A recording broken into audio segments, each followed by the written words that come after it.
Hey all welcome to குலலகம். It's Saturday afternoon. நேற்று நம்ம ஃப்ரெண்டு வீட்டில் புரட்டாசி சனிக்கிழமைக்காக சாமி கும்பிட்டுருந்தாங்க. என்ன தான் புரட்டாசி மாதம் முடிஞ்சாலும் அவங்க இன்றைக்கி தான் சாமி கும்பிட்டாங்க. ஸோ நம்மளையும் இன்வைட் பண்ணியிருந்தாங்க. உள்ளே போனதையும் பெருமாளை பார்த்தோன்னா ஒரு நிமிஷம் அப்படியே மலைச்சு போயிட்டேன்னு தான் சொல்லணும். லிட்ரலி திருப்பதி வெங்கடாஜலபதியவே நேரில் பார்த்த மாதிரி இருந்துச்சு. அவ்வளோ அழகாக பெருமாளுக்கு அலங்காரம் பண்ணியிருந்தாங்க. இதுக்கு முன்னாடி நான் நிறைய வீடியோவில் சொல்லியிருக்கேன், பிஃபோர் மேரேஜ் நான் ஒரு தீவிரமான பெருமாள் டிவோட்டின்ட்டு. ஸோ இன்றைக்கி உள்ளே போனதையுமே சாமியை பார்த்தோன்னே எனக்கே தெரியாமல் அப்படியே கண்ணெல்லாம் கலங்கிடுச்சு.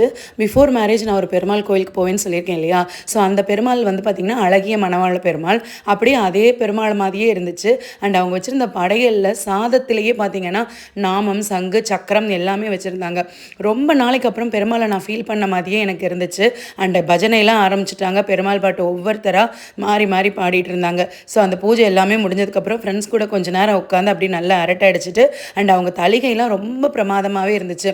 அதுலேயும் அவங்க அவியலும் புளிக்குழம்பும் சொல்லவே வேணாம். ஸோ நல்லா சாப்பிட்டுட்டு அப்படியே கிளம்பி வீட்டுக்கு வந்தாச்சு.